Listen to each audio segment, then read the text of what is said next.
si yo estuviera hablando ante, o tú estuvieras hablando ante las reuniones de la OTAN, por ejemplo, la última que sucedió, pues dirían todo lo contrario. Es más, calificarían de nefasta a esta gente. Entonces, la pregunta que te quiero hacer es, efectivamente, el aspecto geográfico y bioecológico influye, sin duda. Y sin duda hay un cinturón de transición entre estas sabanas riquísimas de naturaleza pues amable para la vida humana, y ahí viene la transición hacia el desierto del Sahara o Sahara. Sin duda hay sin obstáculo esta presencia biológica y geográfica. Pero la pregunta es, ¿quién tiene la culpa de lo que pasa ahí? Porque para la gente de la OTAN, ya no de hace 2 siglos, sino de la OTAN actual, dice que esa gente es inestable, que es indomable y que ese es un cinturón de miseria y de pobreza, como si ellos tuvieran la culpa. Pero realmente la culpa de toda esa inestabilidad es de esos pueblos que están ahí. Te pregunto, Alex. Bueno, ¿cuáles han sido las causas de las cifras tan preocupantes como un 42% de extrema pobreza en el caso de Níger? Níger es todavía, según clasificaciones de índice de desarrollo humano, el último prácticamente de todos los países del mundo. Sin embargo, desde el año 1971, Níger produce una materia prima estratégica como es el uranio. Francia, la potencia francesa, que ejerció su administración colonial en ese territorio, ha explotado en condiciones de monopolio el uranio de Níger. ¿Cuánta es la población que en Níger tiene acceso a la electricidad? Poquísima.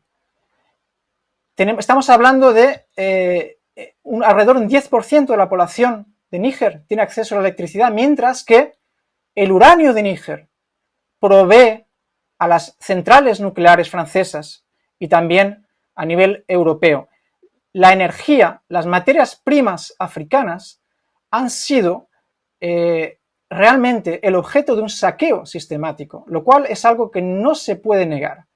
Ahora bien, es cierto que en los últimos años Francia ha sido poco a poco, de alguna manera, debido a la presencia china, también su parte en la economía, en los intercambios, ha sido poco a poco un poco menor que antes. Pero algo es muy importante saber. Hace un año, cuando se produce este golpe de Estado nacionalista en Níger, Francia amenazó de guerra a este país. No solo eso, sino que estuvo detrás de una maniobra a través de un organismo regional africano de una tentativa de guerra, de intervención militar mediante contingentes de diferentes países, de Nigeria, de Senegal, de Costa de Marfil, todos vasallos a esta potencia francesa. En realidad, la CEDEAO, este organismo, quizá comparable a la OEA en el continente americano, está realmente sometido a la agenda occidental. Y hay que saber que esa amenaza de guerra no se produjo por una razón. La defensa, la unidad en la batalla, en la resistencia de estos 3 países, Mali, Burkina Faso y Níger, que decidieron que una guerra más como la de Libia, catastrófica, extendiendo el caos en la región, no se reproduciría. Que una guerra como la de Irak, como la de Afganistán, no se reproducirían en el suelo africano y en esa región. El Sahel no viviría esa situación. Sin embargo, la CEDEAO no llevó a cabo esa amenaza, pero sí que efectuó un bloqueo sistemático y unas sanciones ilegales que produjeron un gran sufrimiento a la población de Níger. Estamos hablando, lo recuerdo, cifras del 42% de extrema pobreza. O sea, el bloqueo inhumano produjo muertes, falta de electricidad en los hospitales. Níger depende en un 70% de la electricidad importada de Nigeria. Así que es importante tener en mente que el neocolonialismo no es una cuestión retórica, no es un elemento de lenguaje como a menudo la propaganda de la OTAN plantea, que estos dirigentes serían pues demagogos, populistas, que tendrían un discurso de alguna manera para sustentarse en el poder, un discurso antioccidental. Ahora bien, yo trato de encarnar, es decir, explicar qué reviste ese discurso. Ese discurso tiene una realidad objetiva, concreta. Es decir, el expolio, el saqueo durante décadas, y hoy están realmente sentando las bases, las condiciones para una industrialización, una transformación de las materias primas en el lugar, para no estar sometidos a la estructura neocolonial que obliga a los países del sur, a los países llamados antiguamente subdesarrollados o del tercer mundo, que sitúa a esos países en un papel en la economía capitalista mundial que solo les deja exportar materia bruta y que mantiene a sus poblaciones en la pobreza. Ahora mismo todo se está poniendo del revés. Por mucho que se trate de desestimar, de insultar o de simplificar la situación, lo que se está viviendo es realmente histórico. Y yo creo que es importante también, desde el punto de vista de los pueblos, ver que hay razones de ser optimistas. Es decir, hay razones de ser optimistas a partir del momento en el cual hay un pueblo en pie de lucha junto a sus gobiernos. Porque la clave de estos gobiernos militares nacionalistas es el apoyo popular. Y esto es lo que los grandes medios hegemónicos, y en particular la propaganda de guerra occidental de la OTAN, trata de ocultar.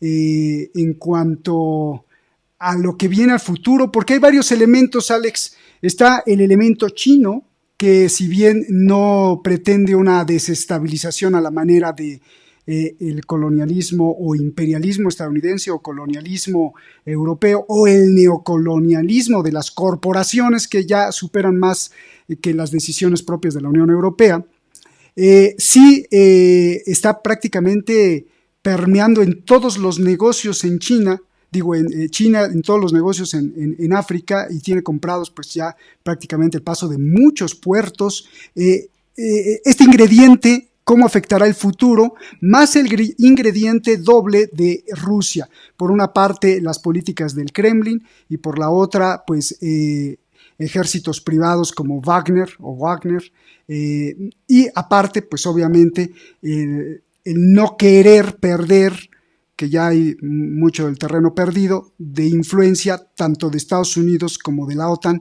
Entonces, ¿qué prevés ahí? Porque parece ser que se van a dar con todo y pelear con todo por la lucha y el control del Sahel y de África y de Níger, por ejemplo. Alex. Sí, gracias. Sobre la pregunta del papel de China, claro, África y las relaciones entre China y el continente africano son muy importantes. Hay que, sobre todo, tener en cuenta el desarrollo de las infraestructuras.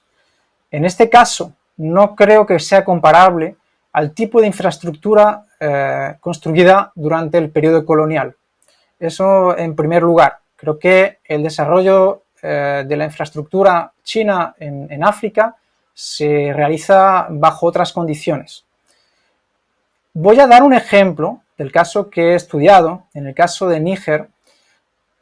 Hablé de cómo la multinacional francesa Areva, actualmente llamada Orano, por diferentes escándalos también, que cambió de nombre, había realizado una explotación del uranio en condiciones de monopolio en Níger. Bueno, esto tuvo lugar hasta finales de los años 2000, cuando el presidente Mamadou Tanja, de origen también que había estado en el gobierno de Níger como militar ya en periodos anteriores, fue electo y en el mandato que tuvo desde el 2000 hasta su golpe de Estado, el golpe de Estado que le dieron derrocándolo en el 2010, tuvo como misión algo muy importante, que es recuperar, digamos, la soberanía ampliando los socios. Mamadou Tanja fue el presidente de Níger que realmente comenzó esa dinámica de ampliar socios y negociar contratos con otros países. Así que en el caso de la explotación del petróleo, bajo Mamadou Tanja a finales de los años 2000, gracias al capital chino se construyó una refinería de petróleo. Esto ha permitido, en situación del bloqueo criminal de la CEDEAO, bueno, pues resolver para el pueblo nigerino una serie de dificultades. Aquí vemos pues la importancia, por ejemplo, de la diversificación de socios y en particular el papel positivo que China ha tenido en este caso, puesto que no estamos hablando de simplemente pues una exportación, sino que China ha invertido capitales que le han permitido un papel de recuperación de la soberanía nacional a Níger. Bueno, China ha hecho un préstamo importante también este año a Níger, pero creo que es importante, porque estamos hablando de China, de Rusia, es importante tomar en cuenta la perspectiva africana y la perspectiva panafricana. Es decir que desde una perspectiva eurocéntrica, en particular en toda esta propaganda rusófoba que se ha ido desarrollando en los últimos años, que parecería que es algo natural, desde unos países europeos ya la gente pues debe estar acostumbrándose, ¿no?, a que se hayan censurado medios, a que solo haya un único punto de vista, a que los deportistas rusos pues no puedan ir a los Juegos Olímpicos si no reniegan de su país, etcétera. Bueno, hay una serie de cosas que se están volviendo pues comunes dentro del continente, digamos, de los países miembros de la Unión Europea. Pero, desde el punto de vista africano, esto no se acepta. Y, por ejemplo, cuando se trató de votar las sanciones de los países africanos debido a la situación de conflicto en Ucrania, pues los países africanos rechazaron sanciones a Rusia. Por lo tanto, la decisión soberana de esa práctica totalidad, estamos hablando de esos países africanos, es desarrollar el comercio con Rusia, ya que Rusia les está permitiendo, o sea, estamos en una visión muy caricatural, o sea, solo se nos da la información sobre, se habla del papel estrictamente de la empresa de seguridad, de mercenarios, etcétera. Bueno, pero es que más allá de eso, en primer lugar, eso es una decisión soberana de los países del Sahel de pedir ayuda en cooperación, en formación, en material, en armamento a Rusia. Eso es una decisión soberana. Como en un momento dado en Siria también se pidió el apoyo ruso. Eso no se puede negar desde el punto de vista del derecho internacional. Pero es que más allá de eso, lo que Rusia está proponiendo, y por eso decía que los países africanos rechazan las sanciones contra Rusia, está proponiendo, por ejemplo, acuerdos a nivel de desarrollo, por ejemplo, de la industria nuclear. Y eso estamos hablando en múltiples países, desde Etiopía, Burkina Faso, hasta Marruecos. Así que realmente cuando abordamos esta cuestión, yo creo que yo quisiera pues darle la vuelta un poco a la pregunta y decir, en realidad lo que está sucediendo es que desde los años de las independencias se le ha impedido a estos países antiguamente colonias, se les ha impedido ejercer su soberanía en las relaciones internacionales y ha habido un privilegio respecto a la venta de materias primas estratégicas hacia la antigua potencia colonial, y por lo tanto, cada vez que ha habido un gobierno que ha tratado de ejercer su soberanía y también de hacer alianzas con otros países, y actualmente estamos en un proceso de desarrollo de los BRICS y de un mundo más multipolar, esto en periodos precedentes no había sido posible, y eso justificó varios golpes de Estado. En el caso de Níger, en el caso de otros países muy conocidos, pero en el caso de Níger hubo en el año 1974 contra el primer presidente Amani Diori, y en el año 2010 también contra el presidente Mamadou Tanja. Por lo tanto, han habido golpes de Estado que han sido aplaudidos por las potencias coloniales, neocoloniales, más bien, pero bueno, y otros golpes de Estado que ahora están siendo pues atacados como si fuera un golpe a la democracia. Yo creo que hay que cambiar un poco la óptica. Estamos en un momento histórico en el cual la crisis del capitalismo debe hacernos comprender que la democracia no son solo las urnas y que estos países tienen derecho a que sus hijos, a que las nuevas generaciones tengan una vida digna y que puedan conocer los mínimos derechos de la vida moderna en la cual diferentes partes del mundo se conoce. Y yo creo que eso pasará también por una revolución agrícola, por una industrialización finalmente, lo cual ha sido, como decía, durante décadas impedido por la intervención, por los golpes de militares, en particular de Francia, ya que, bueno, está perfectamente documentado esa injerencia.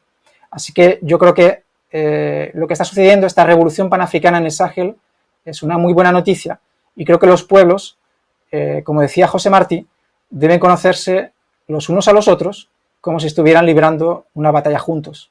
Esta batalla es la del neocolonialismo, la batalla contra el imperialismo. Muchísimas gracias, Alex. La batalla juntos que hay que librar siempre. Gracias, Eduardo.